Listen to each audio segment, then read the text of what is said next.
안녕하세요. DJ 현희입니다. 오늘의 사연 시작해 보겠습니다. 안녕하십니까? 저는 나이 40대 주부입니다.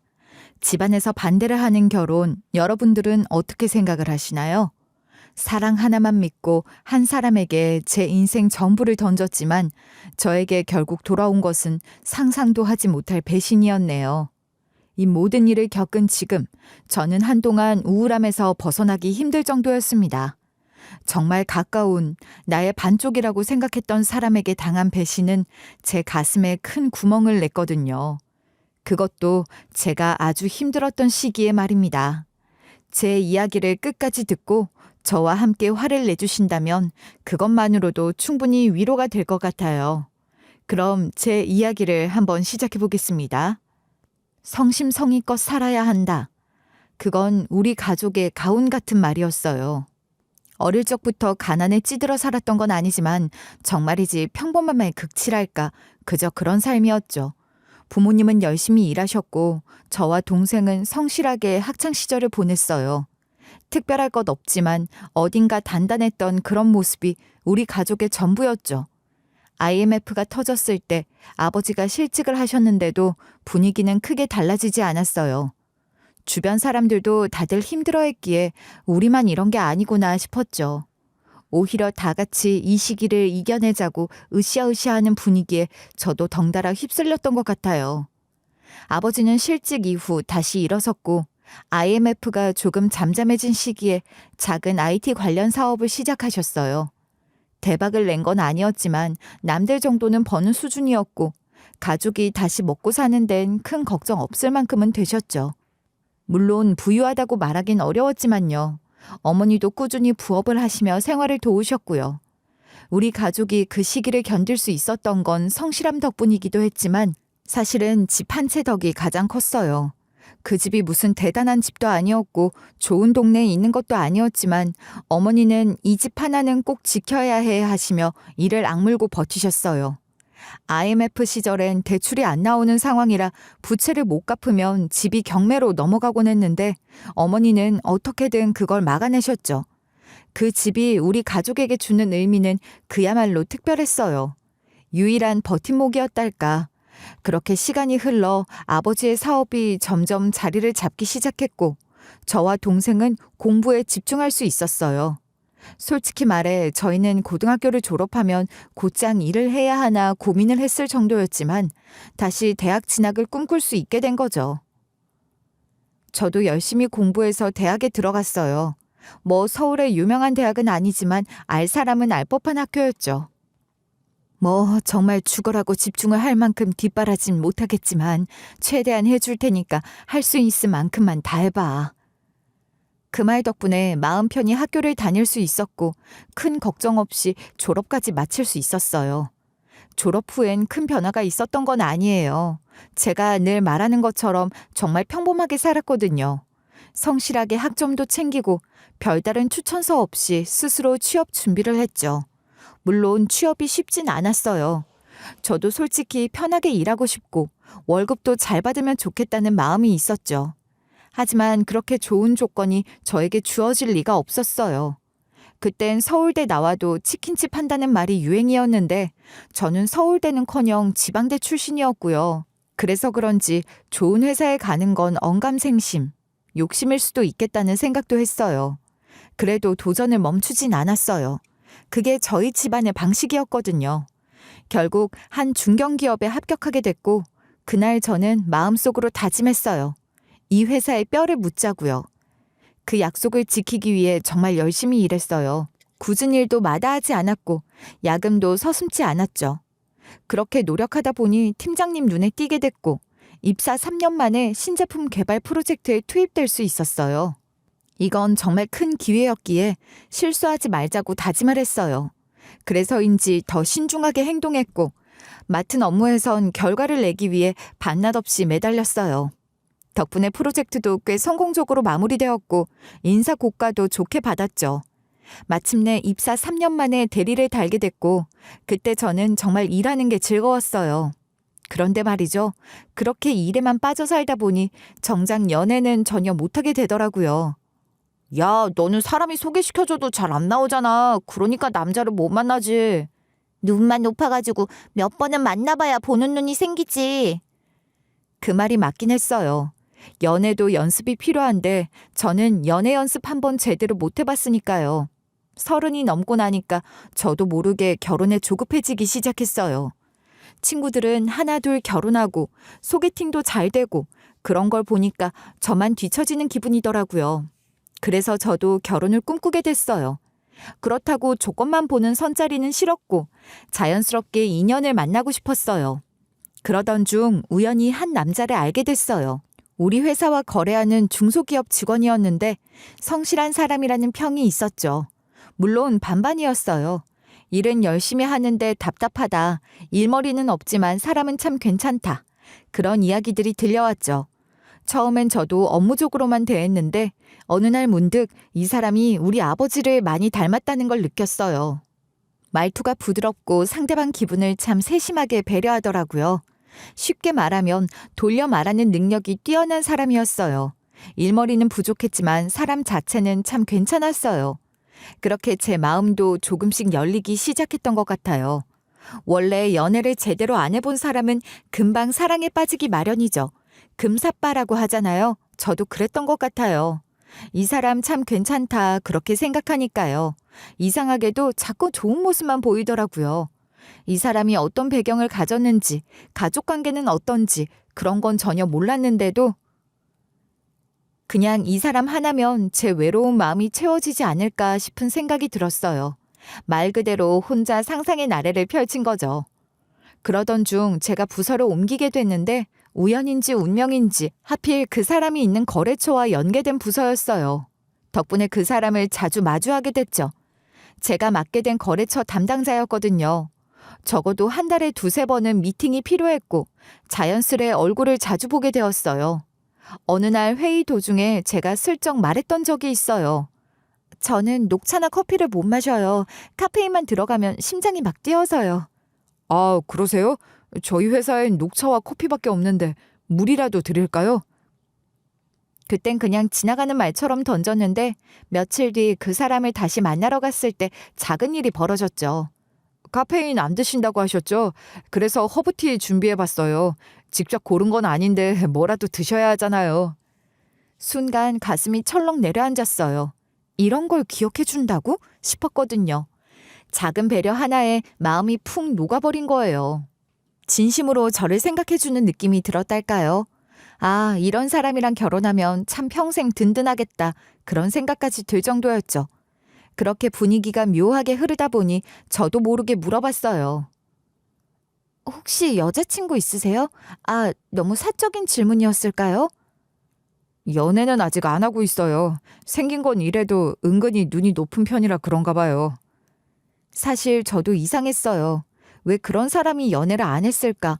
하지만 그 말을 듣는 순간 속으로는 막 들뜨기 시작했죠. 그런데 제가 거기서 또 실수를 한 거예요. 그럼 저는 어떠세요? 말이 튀어나가고 나서 바로 후회했어요. 왜 이런 말을 했을까 싶었죠. 모태솔로의 무모한 돌진이었달까. 저를 빤히 바라보던 그 사람의 눈빛이 잊히질 않아요. 그리고 조용히 한마디 하더라고요. 저한텐 너무 과분한 분 같아요. 그 말을 듣고 순간적으로 움츠러들었어요. 아, 이건 거절이구나 싶었거든요. 모쏠 특유의 쭈뼛거림으로 입을 꾹 다물었죠. 그런데 그 사람이 바로 덧붙였어요. 그게 부담스러워서가 아니라 일을 하시는 모습이 너무 멋져서요. 저는 부족한 게 많아서 감히 다가가기가. 아니에요. 저 하나도 안 잘났는데요. 그럼 혹시 저랑 한번 진지하게 만나볼 생각 있으세요? 정말 저로도 괜찮으시겠어요? 그날 이후 제 일상이 달라지기 시작했어요. 단순한 일상 속에서 누군가를 떠올리고 누군가에게 설레고 또 기대하게 되는 시간들. 처음으로 느껴보는 감정들이라 낯설고 어색했지만 동시에 따뜻했어요. 그 사람의 사소한 말투 하나, 표정 하나에 웃게 되고 하루가 괜히 설레고 기다려지고 정말 사랑이란 게 이런 거구나 싶었죠. 그렇게 저희는 연애를 시작하게 되었어요. 그런데 막상 사귀고 나서 보니 연애 전이랑 크게 다를 건 없더라고요. 두 사람 다 연애 경험이 많지 않아서 그런지 행동 하나하나가 서툴고 어색한 구석이 있었죠. 그래도 그런 풋풋함이 저희에겐 오히려 좋았던 것 같아요. 무언가 조심스럽고 서로에게 예의 바르게 대하는 그 느낌이랄까요? 특히 좋았던 건 남편이 말을 참 예쁘게 하는 사람이었다는 거예요. 또 하나 인상 깊었던 건 연락 습관이었어요. 연락 텀을 30분 이상 넘긴 적이 거의 없었어요. 요즘 시대에 그게 별거냐 하겠지만 생각보다 그걸 잘 지키는 사람이 드물더라고요. 혹시 기다릴까봐 문자 먼저 보냈어요. 이런 식으로 본인이 뭐라고 있든 간에 짬을 내어 늘 소식을 전해주는 사람이었어요. 그런 부분이 저에게는 크게 와닿았고 이 사람이라면 함께 살아도 괜찮겠다는 확신이 조금씩 생겼죠. 그렇게 1년 정도 조심스레 연애를 이어가던 중 결혼 이야기가 자연스럽게 나왔어요. 물론 남편이 회사 일머리가 없는 스타일이라는 건 연애 중에도 느꼈어요. 다소 둔하고 느리긴 했지만 그렇다고 무책임한 건 아니었거든요. 그래서 먼저 남편 집에 인사를 드리러 갔는데 정말 깜짝 놀랐어요. 입구부터 너무 낡아 있었거든요. 마치 난장이가 쏘아 올린 작은 공에 나오는 그런 집처럼요. 문이 비틀어져 있었고 지붕은 곧 무너질 것 같았고요. 그 좁고 허름한 집에 남편, 시어머니, 그리고 시누이까지 함께 살고 있었어요. 제가 인사드리러 가면서 정육점에서 소고기를 사갔거든요. 그 고기를 바로 구워 먹을 줄 알았는데 글쎄요, 시어머니가 그걸 냉장고에 넣으시더니 이러시는 거예요. 무슨 고기를 이렇게나 사왔어? 우리 고기 좋아하는 건 어떻게 알고 아껴서 잘 먹을게. 고마워. 그 말과 함께 밥상이 차려졌는데 비빔밥이더라고요. 그것도 각자 그릇에 담아주는 것도 아니고 큰 양푼 하나에 나물이랑 밥을 다 넣고 한꺼번에 비비시는 거예요. 그런데 계란 프라이도 3개뿐이었어요. 그 자리에 앉은 사람은 4명이었는데 말이죠. 양푼 비빔밥은 양푼째로 먹어야 맛있는 법이라며 앞접시도 주지 않으셨죠. 다 비벼진 비빔밥을 어색하게 한 입 넣었는데 콩나물에서는 쉰내가 나더라고요. 한 숟가락 먹고 못 먹겠다 싶었는데 남편이며 시어머니며 시누이는 너무 맛있게 잘 먹는 거예요. 저는 그 한 입에 배탈이라도 난 듯 배가 아팠는데 말입니다. 제가 영 좋지 않은 표정으로 집에 도착을 하니 우리 엄마가 제가 예비시댁에 인사를 드리러 갔다 온 이야기를 궁금해하셨어요. 근데 너 표정이 왜 이렇게 안 좋아? 뭔 일이 있었어? 아니, 오늘 인사드리러 갔잖아. 음식이 좀 입에 안 맞았던 것 같아. 뭘 먹었는데? 엄마가 그렇게 물어보시는데 저도 말을 할까 말까 고민을 하다가 그냥 다 털어놨어요. 양푼 비빔밥을 먹었는데 콩나물이 신 것 같았다. 뭐 시시콜콜 전부 다요. 그러니 우리 엄마 표정이 싹 굳어버리더라고요. 우리 딸이 처음 인사 가는 날인데 그렇게 대접을 받았다고? 그래도 돈 없이 오래 살다 보면 그럴 수도 있어. 우리도 그랬잖아. 처음엔 뭐든 서툴고 부족하지. 마음 한편에서는 앞으로 겪을지도 모를 어려움들이 은근히 겁나기도 했어요. 그래도 그때 저는 그 모든 걸 함께 이겨낼 수 있을 거라고 믿고 있었죠. 우리 집에도 남편이 인사를 드리러 왔고 그렇게 결혼 준비가 시작되면서 양가 상견례를 하게 됐어요. 장소는 원래 조용한 한정식집 정도로 생각하고 있었는데 시어머니가 그 자리에서 말씀하시더라고요. 나 호텔 뷔페 한 번도 못 가봤어. 상견례도 하고 가족들 얼굴도 다 같이 보는데 그럴 땐 호텔 뷔페 가는 거 아니냐? 어머, 엄마 소원 하나쯤 들어드려야지. 나도 가보고 싶어. 오빠가 좀 싸.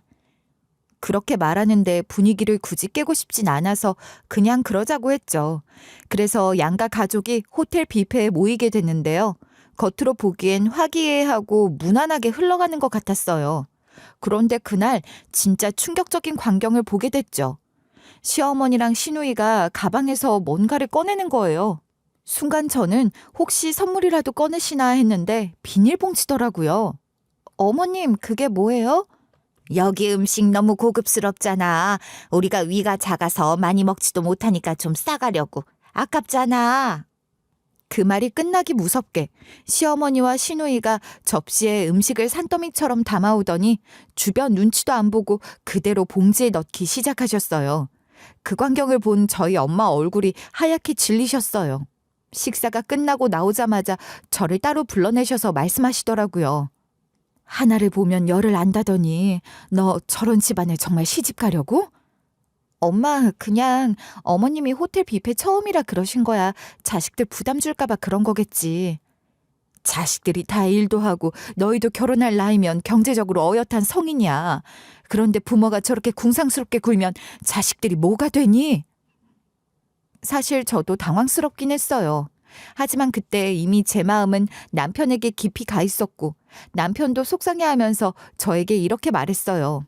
시어머니가 좀 특이하긴 하지만 진짜 음식이 아까워서 그러신 거라고요. 평생 고급 음식 접할 기회도 거의 없으셨으니 얼마나 신기했겠냐고 이해를 해달라고요. 그 말을 듣고 나니 또 가슴이 짠하더라고요. 어릴 적부터 힘들게 사신 분이라는 걸 알고 있었고 일부러 무안 주고 싶지도 않았어요. 그래서 결국 저는 엄마의 반대를 무릅쓰고 결혼을 강행했죠. 결혼식 당일 제 부모님은 내내 똥 씹은 표정이셨어요.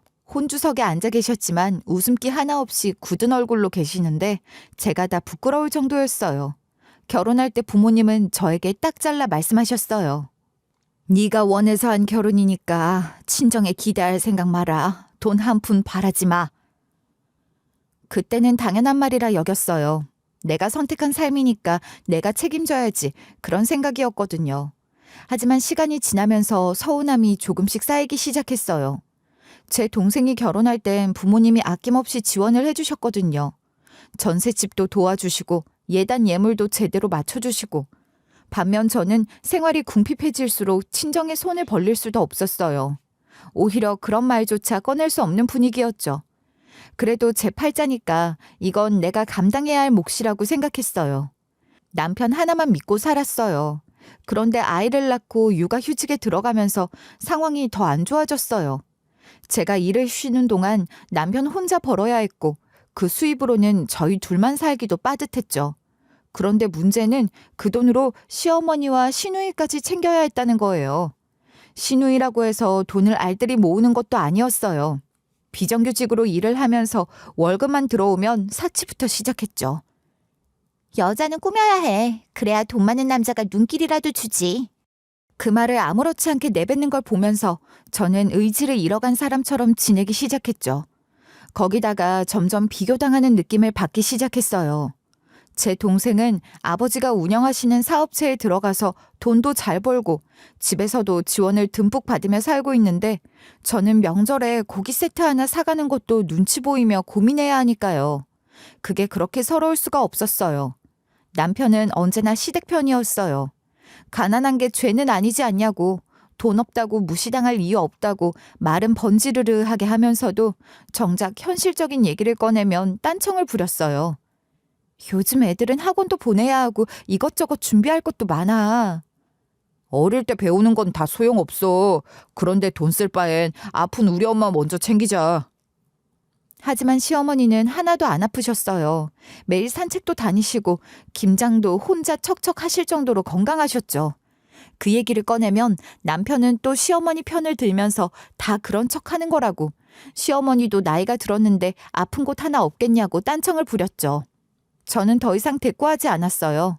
말해봤자 귀에 들어가지도 않을 테니까요. 그러다 제 나이가 40을 넘겼을 무렵 동생에게서 연락이 왔어요. 우리 엄마가 건강검진을 받았는데 암이라는 이야기를 하는 겁니다. 순간 머릿속이 하얘졌어요. 수술은 했지만 악성이고 이미 전이도 진행돼 있어서 항암 치료를 계속 받아야 하는 상황이라는 거예요. 얼마나 버틸 수 있을지도 장담할 수 없다고 했죠. 저는 당연하게 병간호를 시작했어요. 다른 이유는 없었어요. 그냥 제 엄마니까. 그런 엄마를 제가 돌보는 건 당연하다고 생각했죠. 그런데 시어머니께선 그런 저를 비웃듯 말하셨어요. 아니, 봉사활동 하냐? 돈 한 푼 안 보태준 친정에 왜 그리 정성을 쏟아? 무슨 말씀을 그렇게 하세요. 저를 낳아주신 엄마잖아요. 사돈 죽으면 뭐라도 준대? 네 애나 잘 키워. 그 말에 정말 온몸이 떨릴 정도로 화가 났어요. 어쩜 사람이 저런 말을 아무렇지도 않게 할 수 있을까 싶더라고요. 시어머니의 그런 생각 없는 말은 늘 저를 지치게 했고 그럴 때마다 남편에게 따졌어요. 어머님 말이야, 나한테 어떻게 그런 말을 할 수 있어? 꼭 사과받고 싶어. 에이, 늙은이가 뭐 생각이 있어서 그런 말을 한 거겠어. 그냥 흘려들어. 남편은 제가 예민하다고 했고 그럴수록 저는 점점 작아졌어요. 정말 내가 예민한 걸까? 저는 점점 생기를 잃어가는 사람처럼 느껴졌어요. 이혼까지도 생각할 만큼 저에게는 큰 문제였죠. 하지만 이제 와서 이혼을 하면 무엇이 달라질까를 생각하면 정말 자신 없었어요. 말 그대로예요. 애도 둘이나 있었고 저는 경력 단절이 너무 길어서 다시 취직하기도 쉽지 않았어요. 경제력도 없는 제가 아이들을 책임지고 살 자신이 없었죠. 그렇게 저는 묵묵히 엄마의 병간호를 이어갔어요. 병원을 드나들며 약을 챙기고 식단을 관리하고 한 번이라도 더 웃게 해드리려고 노력했죠. 엄마는 늘 제 손을 꼭 잡고 말씀하셨어요. 우리 딸 고생 많지? 참, 내가 아픈 게 죄다. 무슨 소리예요? 엄만 내가 가장 사랑하는 사람이에요. 그렇게 2년을 버텼고 결국 엄마는 하늘나라로 가셨어요. 장례식 날 모든 절차를 마친 뒤 아버지가 조용히 저를 부르셨어요. 엄마가 저한테 남긴 것이 있다고 말을 하시는데 저는 그게 뭔가 했죠. 엄마가 저한테 남길 게 뭐가 있을까 고민을 하던 찰나 유언장 하나를 꺼내주셨어요. 그 안엔 엄마 명의로 되어 있던 집을 제게 상속하겠다는 내용이 적혀 있었어요. 그 집에선 이미 아버지가 살고 계셨는데 아버지는 어디로 가실 예정인 건지 슬쩍 여쭤봤더니 동생네 집으로 간다고 하시더라고요. 아버지께서 하던 사업체를 동생이 물려받으면서 아버지와 함께 합가를 하기로 했다고 말을 하더라고요. 그러면서 제가 힘들게 사는 만큼 뭔가 남겨주고 싶었던 것 같다면서 집을 넘겨주신다는데 눈물이 왈칵 쏟아졌어요. 장례식 내내 속으로 삼키면서 어떻게든 의젓한 척을 하려고 했지만 순간 참았던 감정이 터져버린 거예요. 아버지께선 그 유언장을 넘겨주시면서 그 사이에 집값이 많이 올랐다고 하셨어요. 부동산에 최근에 가격을 알아봤을 때 시세가 거의 20억 정도 된다고 하시더라고요. 저는 정말 어안이 벙벙한 수준이었습니다.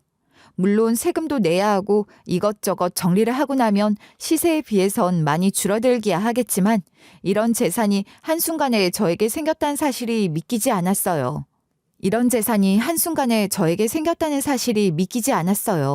아니, 요즘은 로또에 당첨이 된다 한들 10억 조금 이상 수준이라는데 아파트 값이 금값은 금값이더라고요.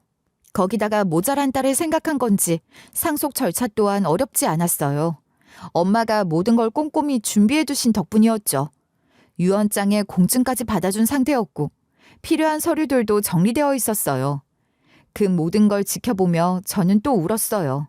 엄마는 저한텐 항상 미안하다 하셨지만 결국 끝까지 엄마가 저를 지켜주신 거나 다름없었으니까요. 시간이 흘러 상속 절차가 끝나고 나니 온몸에 힘이 다 빠진 사람처럼 멍하니 앉아있게 되더라고요. 마치 혼이 나간 사람처럼요. 엄마의 장례식 내내 영정사진 앞에서 우느라 체력도 바닥이었고 갑작스레 제게 20억짜리 집이 생겼다는 사실이 실감이 나지 않아서였죠. 이걸 어떻게 해야 하나 좋은 일이 맞는 건데도 막막했어요. 어쩐지 겁도 나고 어떻게 해야 할지 방향이 잡히질 않았어요. 현실적으로 그 집이 위치한 동네는 학군이 좋아서 아이들 키우기엔 딱 좋은 곳이었어요. 교육열이 높다 보니 주변 인프라도 잘 되어 있었고요. 이런 곳에서 애들을 키우면 어떨까 잠깐 그런 상상도 해봤지만 저희 형편으로 그 집을 유지하는 건 쉬운 일이 아니었어요. 관리비며 세금, 유지비용까지 생각하면 버겁다는 생각이 먼저 들었거든요. 그런 와중에 그 사실을 들은 시어머니와 시누이가 집으로 들이닥쳤어요. 남편 입이 촉새는 촉새죠. 하필이면 장례식장에서 그 유언장을 받는 바람에 남편이 옆에서 직접 보고 들었거든요. 예고도 없이 찾아온 것도 피곤한데 현관문이 열리자마자 시어머니가 물으시더라고요. 너 상속받았다며? 그 집 어떻게 할 거냐? 언니, 그렇게 좋은 집 혼자 감당하기 힘들지 않겠어요? 그 순간 저는 남편을 째려봤어요. 아니, 내 재산인데 왜 저 사람들이 먼저 관심이야? 하는 생각이 들었거든요. 솔직히 말해서요. 그동안 결혼 생활하면서 시댁 쪽에서 저한테 해준 거라고는 아무것도 없었잖아요. 아이 봐준 것도 경제적으로 도와준 것도 하나 없으면서 집 생겼다는 소문에 달려와서는 이러니까 기가 찼어요. 그건 제가 알아서 할게요. 저희 엄마가 주신 재산이고 어떻게 할지 정하지도 못했어요. 원래 재산이 생기면 식구들끼리 상의하는 거지 혼자 결정하는 게 어딨어. 남편은 애매하게 웃으면서 둘 사이를 중재하는 척 했지만 속으로는 무슨 생각을 하는지 알 수 없었어요. 그날 밤 제 단호함에 더 말을 하지 못하던 시누이와 시어머니가 집으로 돌아가시고 저는 상속받은 부동산 서류를 한참 들여다봤어요. 제 이름 석자가 딱 적혀 있는 걸 보는데 마음속에서 이상한 감정이 복받쳐 오르더라고요. 이제 진짜 끝났구나. 엄마는 가셨지만 남겨주신 이 집으로 내 아이들 잘 키워야지 그렇게 다짐했죠. 그때였어요. 거실에서 뭔가 살짝쿵 들리는 소리에 고개를 돌리니 남편이 잔 하나를 들고 다가오더라고요. 자기야, 이거 좀 마셔. 잔을 받아보니 술 냄새가 확 풍겼어요. 웬 술이야? 내가 술 안 먹는 거 잘 알면서. 그동안 고생했잖아. 병간호의 장례까지 다 네가 하느라 진짜 힘들었지. 오늘 같은 날은 푹 자야 해. 이거 한 잔 마시고 푹 자. 그래야 내일 안 아프지. 그 말을 듣는데 순간 마음이 스르르 풀리는 느낌이었어요. 그래, 그래도 내 고생 알아주는 건 이 사람밖에 없지 하는 마음이 들었죠. 남편이 평소에 술 얘기 거의 안 꺼내던 사람이었거든요. 사실 예전에 연애할 때 남편이 술 마시자고 했던 적이 몇 번 있었는데 제가 한 잔 마시고 바로 기절한 이후로는 아예 술 얘기를 꺼낸 적이 없었어요. 저도 체질이 안 맞는 걸 알았고 술을 마시면 바로 졸음이 몰려오는 데다가 머리까지 깨질 듯 아프고 울렁거리는 부작용이 있었거든요. 그런데 그런 걸 알면서도 오늘만큼은 쉬라고 잔을 건네주는 걸 보니까 고마운 마음이 들었어요. 한 잔쯤은 마시고 푹 자는데 도움이 될 것 같은 생각이 들어서 저는 술잔을 받았습니다. 고마워. 진짜 오늘 하루 종일 힘 빠졌는데 이렇게 챙겨주니까 위로가 된다. 당연히 챙겨야지. 당신 아니었으면 장모님 마지막도 제대로 못 보냈을 거야. 그 말에 눈물이 핑 돌았어요. 그동안 참았던 감정이 알코올 냄새와 함께 스르륵 올라오는 느낌이었죠. 저는 잔을 살짝 기울였고 그 한 모금이 목을 타고 넘어가자 몸이 금세 따뜻해지기 시작했어요. 이렇게라도 잠들 수 있다면 좋겠다고 오늘 밤은 푹 자야겠다 싶었죠. 그렇게 저는 잔을 털어버렸어요. 남편이 저를 생각해주는 마음이 느껴졌고 또 장례를 치르는 동안 아이들을 시댁 식구들이 봐주기도 해서 조금은 마음이 풀렸던 것 같기도 해요.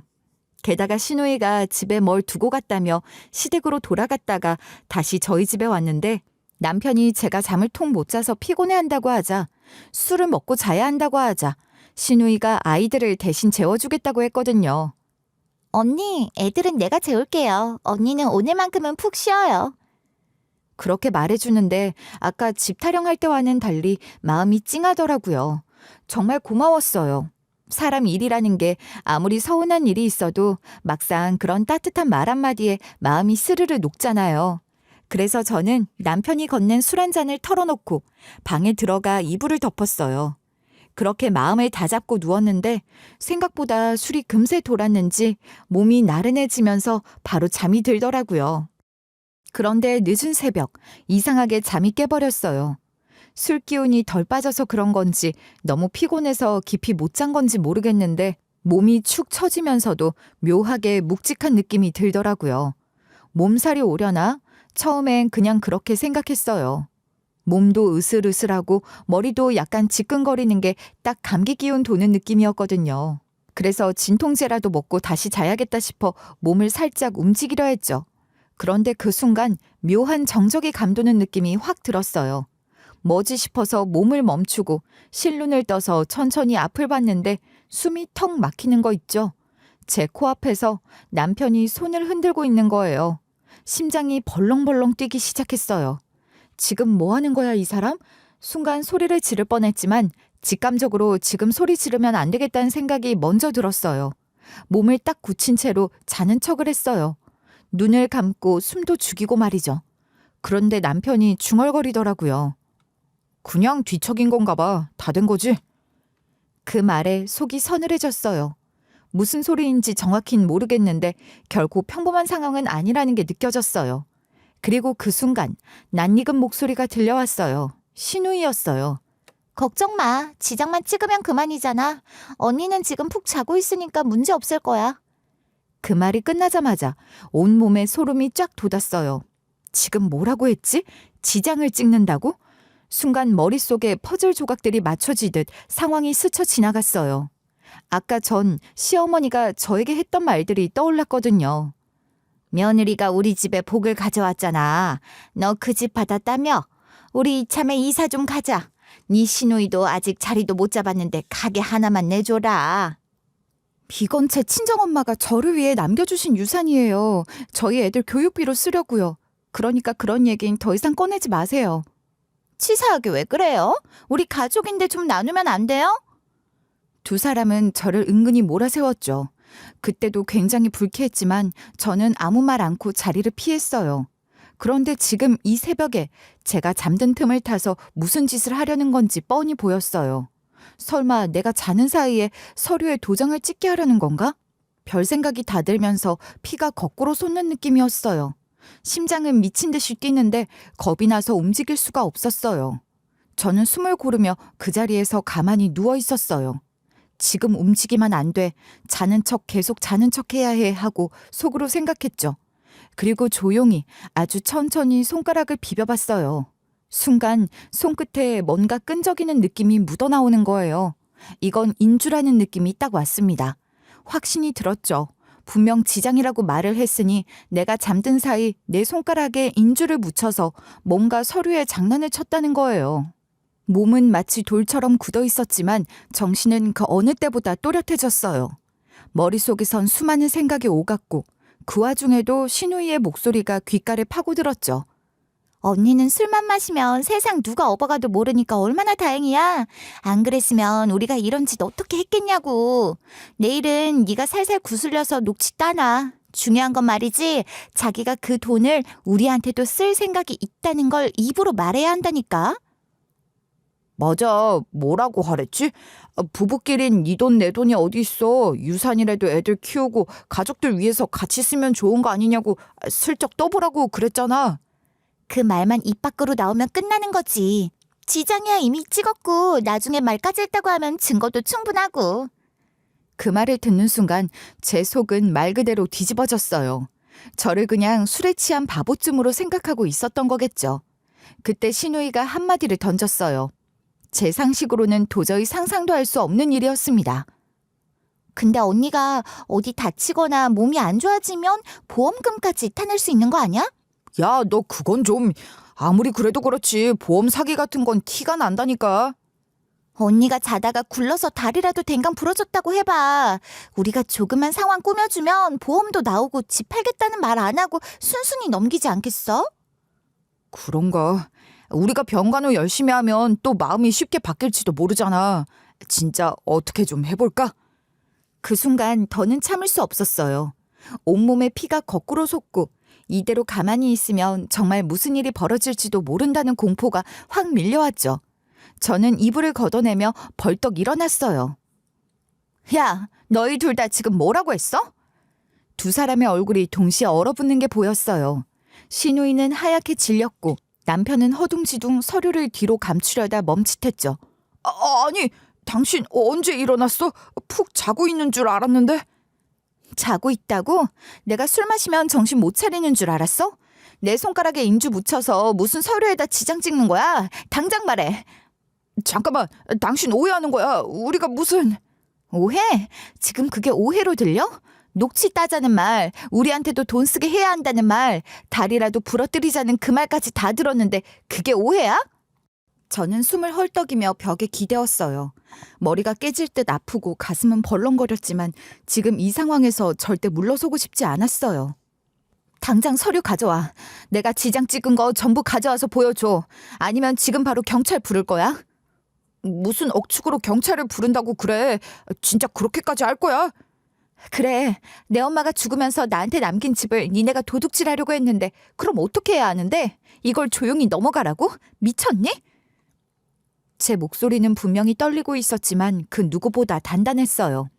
두 사람은 서로 눈치를 보다가 결국 아무 말도 못하고 고개를 푹 숙였어요. 그 순간 신우이 손에 들려있던 서류를 확 낚아챘어요. 신우이는 깜짝 놀라 손을 움츠렸지만 이미 늦었죠. 저는 서류를 들고 그대로 거실로 나가 불을 켰어요. 형광등 불빛 아래에서 서류를 펼쳐보는 순간 눈이 휘둥그레졌어요. 그건 바로 부동산 양도 계약서였습니다. 순간 어이가 없어서 말문이 막혔죠. 그것도 제 이름으로 된 그 집을 남편 앞으로 넘기는 계약서였어요. 서류는 이미 거의 다 작성되어 있었고 마지막 페이지엔 지장까지 찍힌 상태였어요. 아마 제가 잠든 사이 인주를 이용해서 제 손가락으로 지장을 찍은 거겠죠. 그런데 더 소름 끼치는 건 따로 있었어요.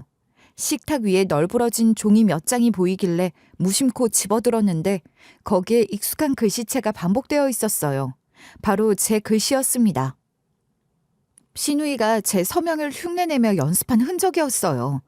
이건 또 뭐야? 내 글씨까지 연습했다고? 이제는 말 좀 해봐. 이게 다 오해라고? 장난이라고? 언니, 그게 진짜 오해예요. 그냥 혹시 몰라서 연습해본 것뿐이고 정말 하려던 건 아니었어요. 맞아, 여보. 그게 진짜로 넘기게 하려고 한 건 아니고 상황 봐서 그냥 혹시나 해서. 그냥? 혹시나? 이게 지금 혹시나 해서 준비해볼 서류냐고. 내가 분명히 말했잖아. 이 집은 내 자식들 교육시키려고 우리 엄마가 마지막으로 남기고 간 유산이라고. 그런 걸 니들이 뭘 해보겠다고 감히 건드려?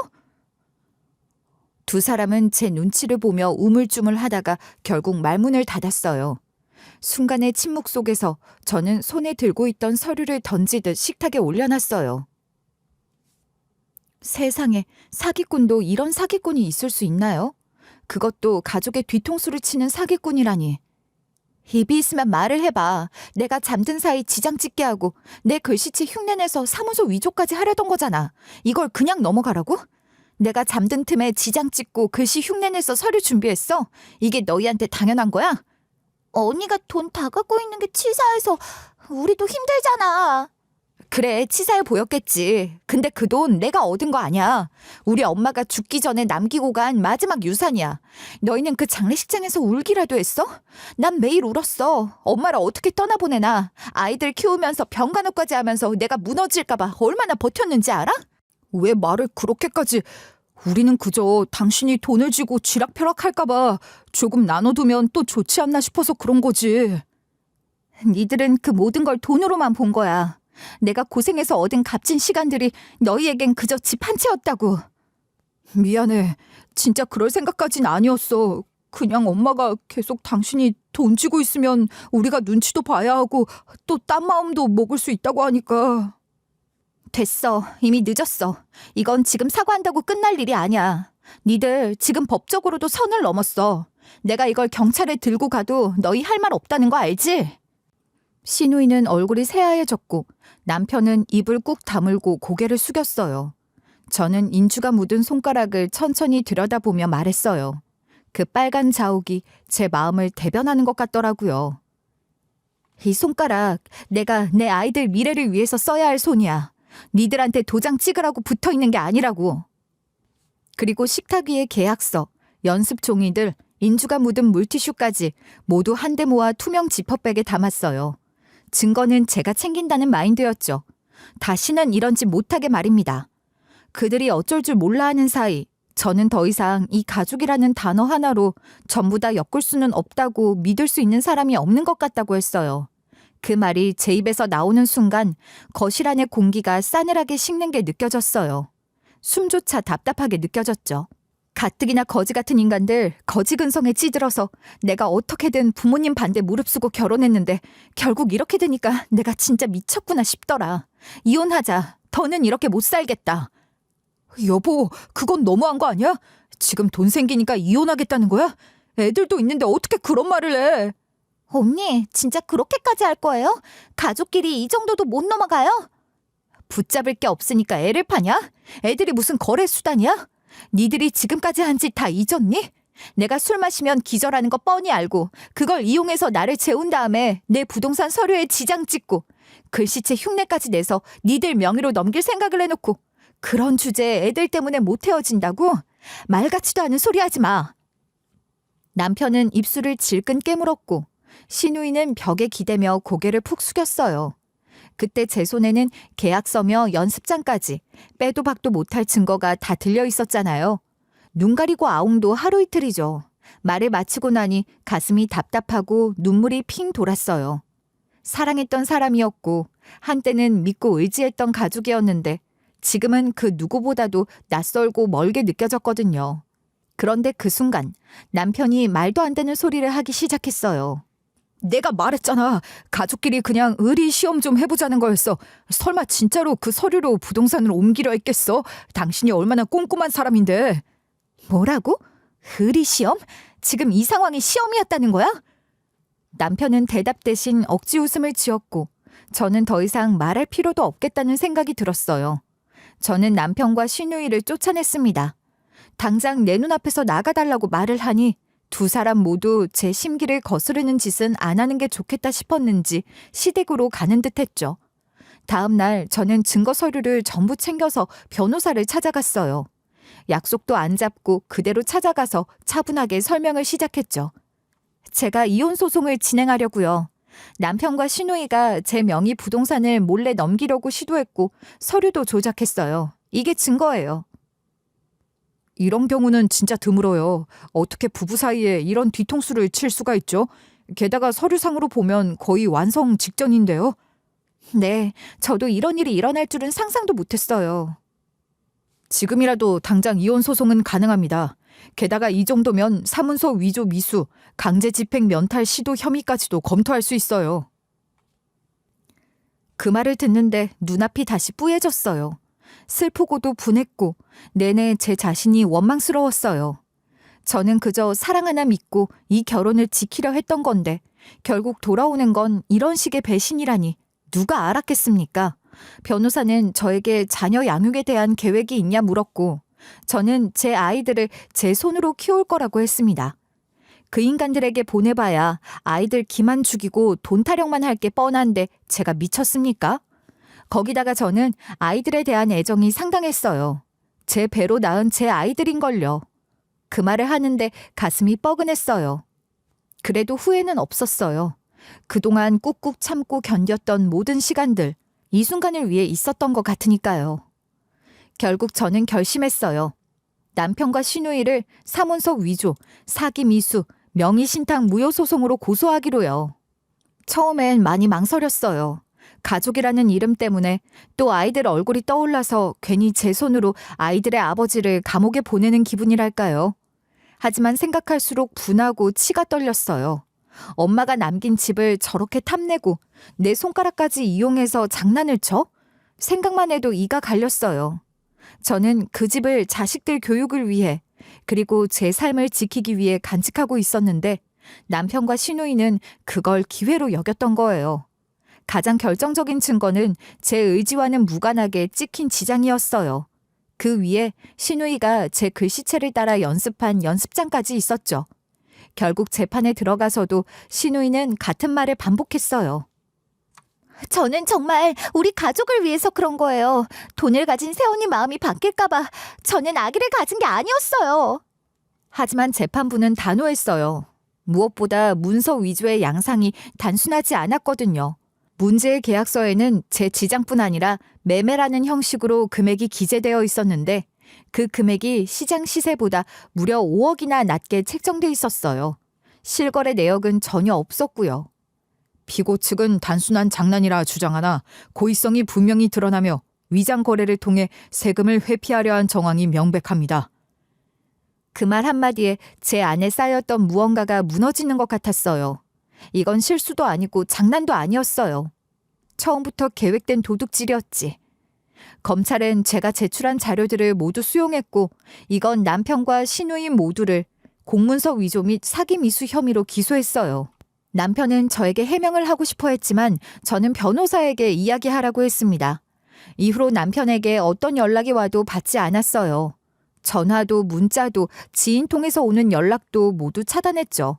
제가 그동안 얼마나 참았는데 지금 와서 뭘 어떻게 해보겠다고 저러는 꼴이 거지 같았죠. 변호사에게 모든 권한을 위임하고 저는 아이들과 지내는 데 집중했어요. 밤마다 생각이 많아지긴 했지만 후회는 없었어요. 오히려 이제야 제대로 된 삶을 찾은 기분이었어요. 그날 이후 제 인생의 방향은 완전히 달라졌어요. 눈물로 버틴 시간들은 증거가 되었고 고통으로 참아낸 순간들은 법의 힘으로 되돌아왔죠. 남편과 시누이는 더 이상 제 가족이 아니었어요.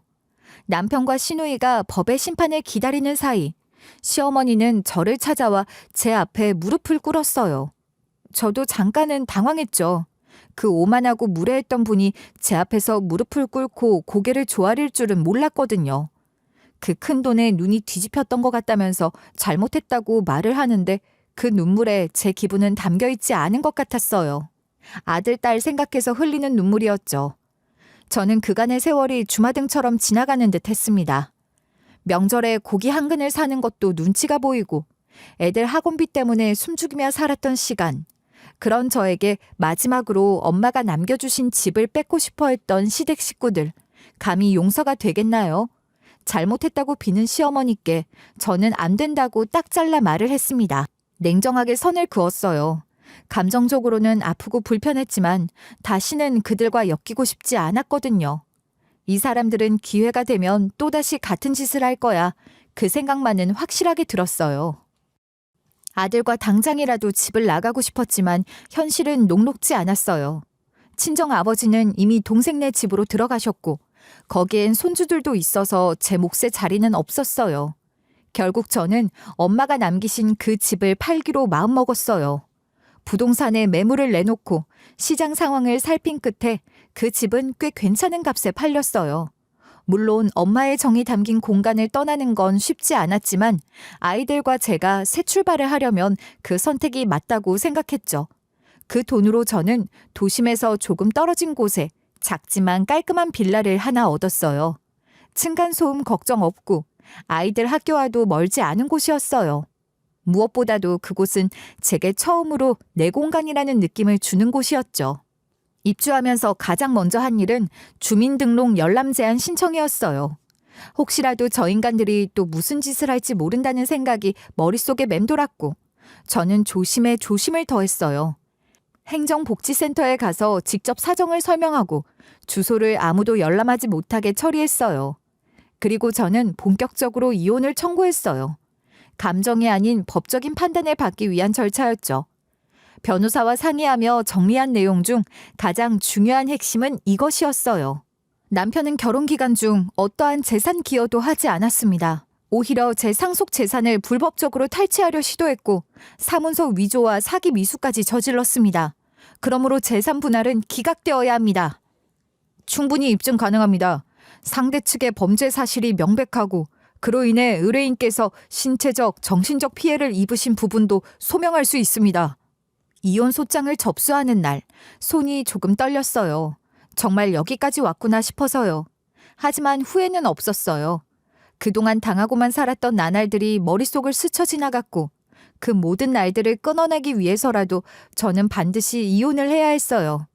아이들의 손을 꼭 잡고 빌라의 작은 현관문을 닫았던 그날, 저는 처음으로 이런 생각이 들었어요. 이제야 정말 내 인생이 시작되는구나 하고 말입니다. 법원에서는 저의 손을 들어주었어요. 상속인의 의사를 침해한 강제 계약 시도는 개인 재산권의 본질을 훼손하는 중대한 범죄다. 재판부는 단호하게 그렇게 말하며 남편과 시누이의 행동이 단순한 오해나 착오로 보기 어렵다고 판단했죠. 판결문을 받는 순간 저는 조용히 숨을 들이쉬었어요. 그동안 버텨온 시간들이 주마등처럼 스쳐갔고 그 끝에 법이 제 편이 되어줬다는 사실에 마음이 한켠 놓였어요. 남편은 아무런 재산 분할도 인정받지 못했어요. 법원은 혼인 기간 동안 피고는 경제적 기여를 거의 하지 않았으며 오히려 배우자의 상속 재산을 위조와 사기 미수로 탈취하려 한 점이 인정된다며 단호한 판결을 내렸어요. 결국 그는 무일푼으로 쫓겨나듯 집을 나서야 했죠. 시누이 역시 벌금형과 함께 집행유예 처분을 받았어요. 벌금 1천만 원, 집행유예 2년. 법정에서 판사는 그녀에게 이렇게 말했어요. 지속적이고 계획적인 문서 위조 시도는 절대 가볍게 볼 수 없다. 단 초범인 점과 피해자가 물리적으로 직접 피해를 입지는 않은 점을 고려해 형을 감경한다. 하지만 그 후 그녀의 삶은 순탄하지 않았다고 들었어요. 가게를 차리려던 계획도 엎어졌고 주위 사람들에게 소문이 퍼지면서 일자리를 구하는데도 어려움을 겪었다고 해요. 결국 현재는 지방 소도시의 작은 카페에서 서빙 알바를 하며 생계를 이어가고 있다는 이야기를 들었어요. 사람들 앞에서는 오해였다고 말하지만 그 말을 믿는 이는 거의 없다는 게 중론이었어요. 남편은 판결 이후 연락이 두절됐다가 얼마 전에서야 소식이 들려왔어요. 아는 지인을 통해 전해 들었는데 현재는 지방의 작은 공장에서 일하고 있다고 하더라고요. 처음에는 재기를 하겠다고 의욕을 보였지만 전과 기록이 남으면서 이력서를 낼 수 있는 곳도 제한되다 보니 결국 그런 선택을 한 거죠. 그가 머무는 곳은 근처 여관촌의 월세방이래요.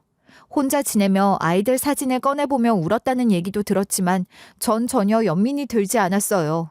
사람이 한번 무너진 신뢰를 회복하기란 얼마나 어려운 일인지 그 사람은 끝내 깨닫지 못했던 거죠. 그리고 저는요, 새로 이사 온 빌라에서 아이들과 조용히 살고 있어요. 하루하루 바쁘고 정신없지만 이상하게 요즘은 눈을 떠도 한결 마음이 가벼워졌어요. 더 이상 누군가에게 눈치 보지 않아도 되고 작은 일에도 스스로를 칭찬하며 살아갈 수 있다는 게 얼마나 소중한 일인지 몰라요. 아이들도 많이 밝아졌어요. 밝게 자라줘서 고맙고 이 아이들을 위해서라도 절대 다시 과거로 돌아가지 않겠다고 마음속으로 수없이 다짐하고 있어요. 주말이면 아이들과 가까운 도서관에 가거나 동네 공원에서 도시락을 까먹어요. 별거 아닌 하루지만 그 안에서 평화를 찾았고 그것만으로도 저는 충분히 행복하다고 느껴요. 어쩌면요, 진짜 인생은 이렇게 조용히 평범한 속에서 찾아오는 건지도 모르겠어요. 돈보다 더 소중한 걸 잃어버린 사람들은 지금쯤 그 대가를 치르며 살고 있겠죠. 저는 이제 제가 지켜낸 것들을 품에 안고 살아갈 뿐이에요. 그리고 이 일상이 지속되길 바라며 저는 이만 사연을 마치도록 하겠습니다. 감사합니다.